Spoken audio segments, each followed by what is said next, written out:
Allez. Alors bonjour Irène. Bonjour Rosine. Donc Irène, on est au Forum des médecines de l'âme Ouais. d'Angers et tu vas intervenir. Et donc je profite de l'occasion pour approfondir un petit peu avec toi qui tu es, ta vie, ton œuvre, quoi. C'est ça, exactement. Je sais que tu as eu un parcours un peu difficile, comme beaucoup d'intervenants. Et tu peux déjà, en 2 mots, nous raconter cette histoire, cette épopée, parce que ça a été un peu fort, je crois.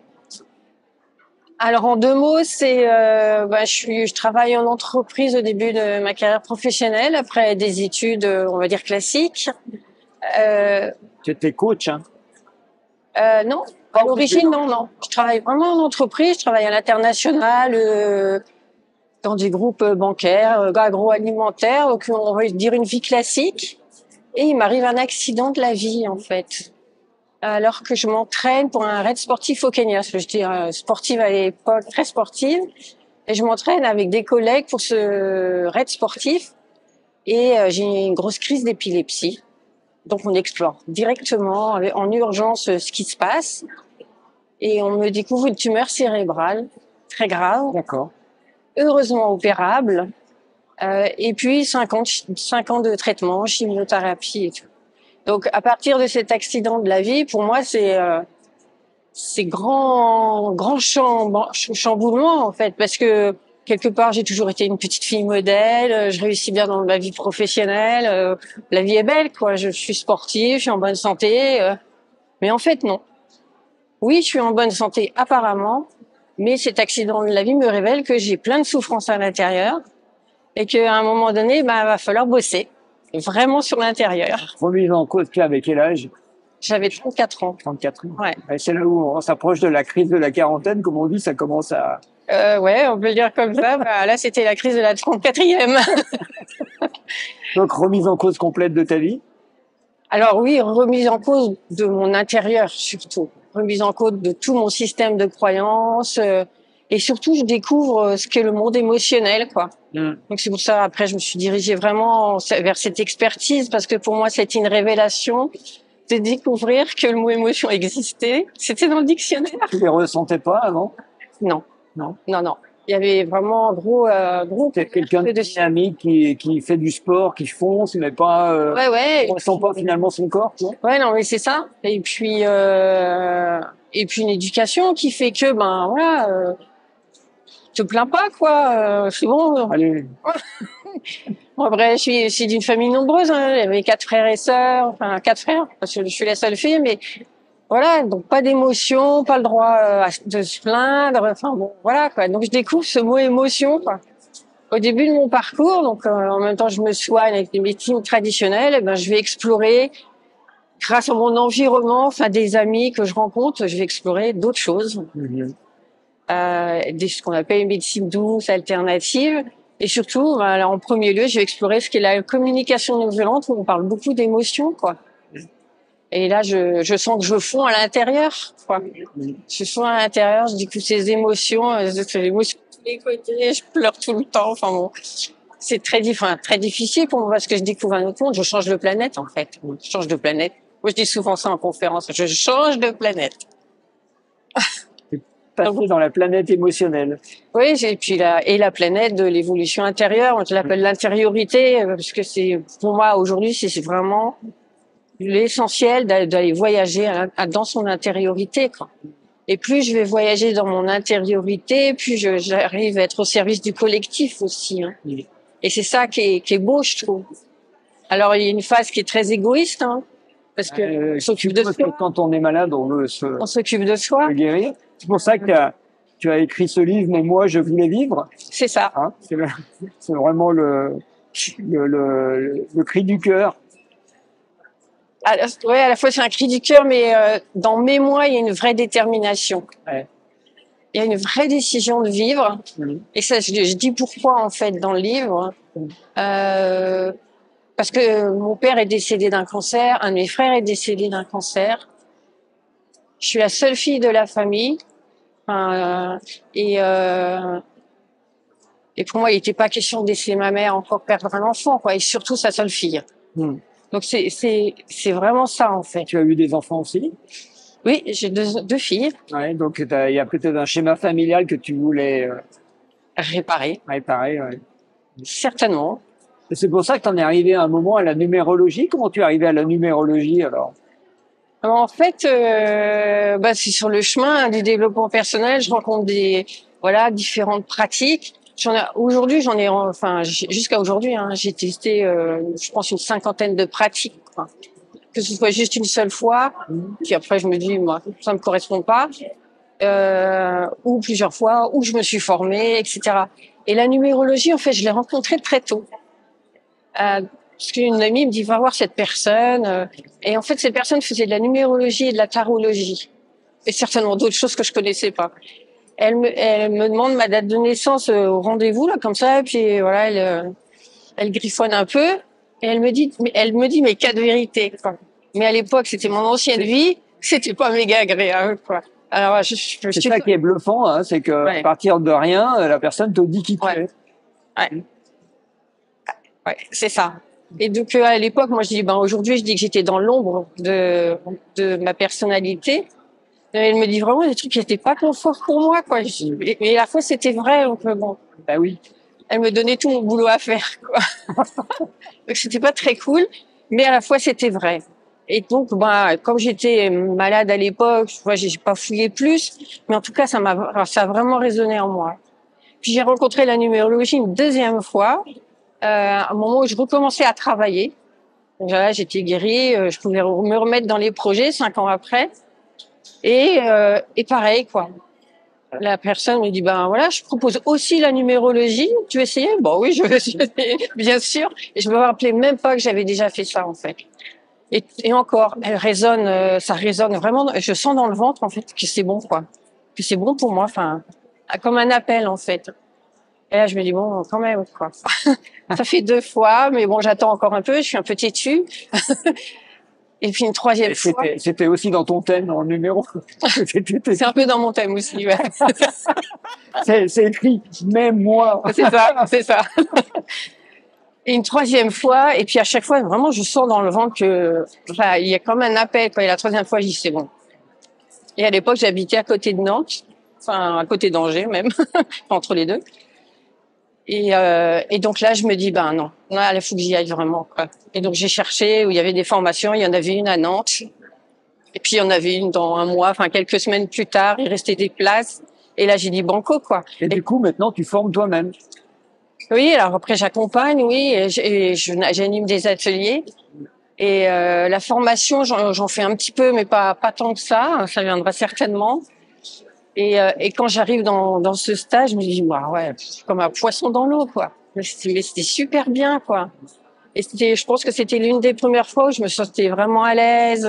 Je disais ce que je pensais, alors que bon, je suis une nature plutôt observatrice en premier lieu. Et ouais, comme un poisson dans l'eau. Et puis j'intègre la numérologie directe dans mon activité de coaching que je pratiquais déjà depuis une dizaine d'années, en fait. Et pour moi, c'est une vraie révélation parce que cet outil il est super simple, en fait. Là, je suis assez curieux parce que quand tu fais du coaching, tu as un public de professionnels. En général, des entreprises, des cadres, des managers, des gens comme ça. Comment tu arrives à faire passer ou comment c'est pris la numérologie comment tu abordes ça? Parce que ça ne doit pas être facile à aborder, non? En fait, je l'aborde aujourd'hui, je l'aborde en deuxième temps. D'accord. Quand j'habitais au Maroc, j'ai habité quelques années au Maroc, en famille. Là, je l'abordais tout de suite parce qu'il y a une autre ouverture. En France, c'est encore un peu plus difficile, en tout cas pour moi. Et donc, je rentre en entreprise, j'ai des rendez-vous, je leur parle d'outils un peu classiques que moi j'ai utilisés en entreprise, quoi, le MBTI, l'ennéagramme, le Gallup, les messages contraignants, enfin des grilles de lecture qui existent. Et puis, voilà, quand je le sens, je dis, en fait, j'utilise aussi la numérologie. Et à chaque fois, c'est banco, en fait.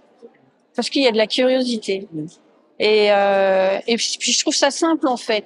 Parce que c'est vraiment, pour moi, c'est une grille de lecture pour aller à la connaissance de soi. C'est simple parce qu'il faut compter de 1 à 9. Donc, voilà. C'est pas très compliqué. et quelques additions quand je fais faire le thème des personnes. Et moi, j'aime bien cette simplicité, en fait. Et après, où on va toujours avoir le même problème, c'est l'interprétation, parce que quand tu dis j'ai rencontré la numérologie, en fait, non, tu as rencontré un numérologue ou une numérologue. ouais, mais moi, Tu vois ce que je veux dire? ouais, mais moi, je dis que j'ai rencontré la numérologie, en fait. Mais tu l'as rencontré par une personne, Oui, forcément. et cette personne, ça flash ou ça flash pas, parce que tu peux Oui. rencontrer quelqu'un avec qui ça va pas marcher. Ah oui, c'est sûr. Bah, la première personne qui m'avait fait mon thème, là, il y a 20 ans, je pense que j'aurais jamais fait de formation avec elle, c'est sûr. D'accord. Alors, comment tu fais le pont maintenant entre une technique qui est qualifiée un peu, bon, comme elle est qualifiée, hein, parce que dans les grands médias, la numérologie, c'est au mieux une curiosité, au pire, c'est n'importe quoi, charlatan, comme on dit. Comment tu vas gérer ça et comment tu vas passer au domaine de l'âme, à la destinée de l'âme, par exemple? Ça, c'est pas gênant, pour être précis, tu vois, c'est pas gênant que, en fait, tout puisse être inscrit dans des chiffres, dans le nom, la date de naissance de la personne. Ça paraît tellement étonnant, mais un peu comme l'astrologie, hein. Bah, moi, je connais pas l'astrologie, donc ça, je peux pas en parler. En fait, la numérologie, pour moi, les nombres donnent donnent un axe, avec des mots clés. On donne un axe. Et moi, je partage ces axes génériques, à la personne, et la personne me dit comment ça résonne pour elle. Et moi, on dialogue, en fait, pour savoir, voilà, comment ça résonne pour elle, dans l'ombre et dans la lumière. Et puis elle me donne des exemples qu'on essaye de décortiquer pour qu'elle sente en fait ces vibrations et qu'elle sente aussi dans son corps ce que ça fait quand elle me présente une situation dans l'ombre où elle vit un ou ses nombres dans l'ombre, et un exemple quand elle vit un ou ses nombres dans la lumière, en fait. Comme ça, elle sent dans le corps ce qui se passe. Et ce qui est important, c'est que c'est sans jugement, parce qu'on a tous des moments où on est de mauvaise humeur et on est dans notre ombre. Et ça, c'est OK. Et ça permet d'aller à la découverte de soi, en fait. Et quand je vais à la découverte de moi, je me dis que l'autre, il n'a pas la même date de naissance, et donc il a peut-être pas le même thème. Il n'y a pas le même chemin. Pas le même schéma, donc pas les mêmes fonctionnements, donc pas la même relation à l'émotionnel, pas la même façon d'agir. Parce que moi, je décline en fait tous ces plans-là qui sont assez concrets, en fait. Et après, on peut aller aussi sur les plans avec les noms qui sont plus spirituels et la connexion à l'âme. Et donc, après, ça dépend de la personne, quoi. Soit je vais jusqu'à la connexion à l'âme parce que je sens que la personne y va, soit je sens que la personne, elle veut rester sur des choses concrètes, problématiques de boulot, de relationnel, tout ça. Et du coup, on peut rester aussi avec ces nombres-là, quoi. Donc, c'est la personne qui amène en accompagnement, c'est la personne qui amène ce qu'elle veut travailler. Donc, je ne force pas. Vraiment dans une dimension de coaching, quoi, d'aider la personne à avancer, puis tu la prends là où elle est, où est-ce qu'elle peut aller, quoi. Ouais, où est-ce qu'elle veut aller. Surtout. Oui, parce que des fois, on sait qu'on peut aller vers d'autres choses, mais c'est trop dur pour nous, donc on peut pas y aller. Pas pour l'instant, en tout cas. Et c'est ça qui est important, dans la posture, pour moi, d'accompagnant, c'est de suivre le rythme de la personne. Maintenant, pour revenir à la connexion, à la question de l'âme, donc pour moi, la connexion de l'âme, elle va avec le chemin de vie, la mission de vie. Ça, on entend parler, c'est comme à tous les courants de numérologie. Et quand je suis moi dans mes nombres, quand je vibre mes nombres dans la lumière, moi je sens que je suis portée par une autre énergie. Et pour moi cette énergie, c'est comme si je donnais un cadeau en fait à mon âme, en fait. Où on dialoguait ensemble. Je lui donne de l'énergie et puis elle m'en rend après. Moi, c'est mon parcours de vie, ça a été ça en fait, c'est de me reconnecter. Moi je dis à mon cœur, mais en fait je me reconnecte à mon énergie de naissance, en fait, qui est pure. Parce qu'à la naissance, on a une date de naissance et on a des énergies pures, quoi. On est sans a priori, sans rien, quoi. Et après, c'est quand on grandit qu'on commence à voir, l'environnement fait que on nous influence sur des idées, sur des comportements, etc. Et moi, j'ai épluché tout ça, en fait, ces pelures d'oignons au fur et à mesure, pour retrouver mon cœur pur, en fait. Et quand je retrouve mon cœur pur, du coup, je me reconnecte à mon cœur, mais pour moi, je me reconnecte à plus grand, en fait. Et c'est comme si je nourrissais mon âme. Et moi, je dis que j'ai récupéré un petit supplément d'âme, quoi. Comme la chanson de France Gall. Et c'est comme si on dialoguait ensemble, en fait. Je sais, j'offre quelque chose de plus grand que moi, qui me dépasse, que je comprends pas forcément. Mais je nourris mon environnement, je nourris le monde avec ça. Et je nourris l'humanité avec ça. Quand je suis vraiment très alignée sur ma lumière, en fait. Et pour moi, c'est ça qui est clé, quoi. Et puis, elle me le rend bien, quoi. Elle me le rend bien, forcément. Donc, voilà, on dialogue, ou c'est des vagues, enfin, on prend l'image qu'on veut, mais moi, j'ai vraiment l'impression de dialoguer avec quelqu'un qui n'existe pas, mais quand même des belles vibrations, quoi. Parce que tout est énergie, hein, dans le... Et dans cette présence-là, il n'y a plus de problème. Alors, c'est pas qu'il y a plus de problèmes, parce que des problèmes, j'en vis au quotidien, hein, ne serait-ce qu'avec la famille, hein. Heureusement. Même en venant ici, j'ai traversé la France et au Mans, et le pilote du TGV, il dit ah bon, on va être routé vers Rennes, on peut pas aller à Angers. Ah, ok. Et donc bah voilà. Et là, je commence à me dire bon, je vais faire comment. Mais en fait, je me pose et puis je me dis bon, il y a toujours des bonnes solutions qui arrivent. Puis en fait, il y a eu contre-ordre une demi-heure après. Mais voilà. Et donc c'est ça en fait. Pour moi, c'est ça la vie. On peut pas dire qu'il n'y a pas de difficultés dans la vie. C'est pas vrai. On en rencontre tout le temps. Mais c'est comme si on acquiert une sagesse en fait quelque part qui nous permet de prendre du recul. Et moi j'ai développé cette confiance en la vie qui dit bon, on va forcément avoir une solution, une bonne solution pour nous, pour moi ou pour les autres, quoi. Et pour moi c'est ça qui est important parce qu'une vie sans difficulté ça n'existe pas, faut pas se leurrer, hein, faut quand même garder les pieds sur terre. Non mais c'est vrai, c'est vrai.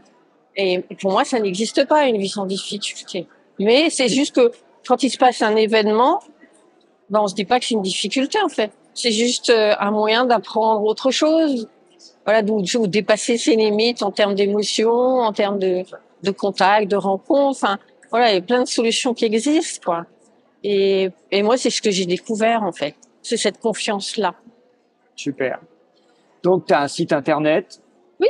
Tu travailles à quel endroit? Tu es officiellement basé à quel endroit? Officiellement, je suis en Haute-Savoie. En Haute-Savoie, voilà. Voilà. Voilà.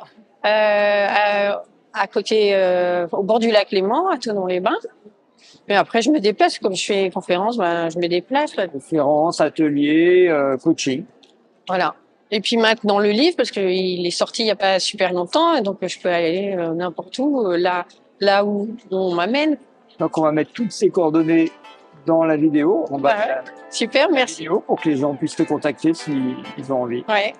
Merci beaucoup à toi, Irène. Merci, Gilles. À bientôt.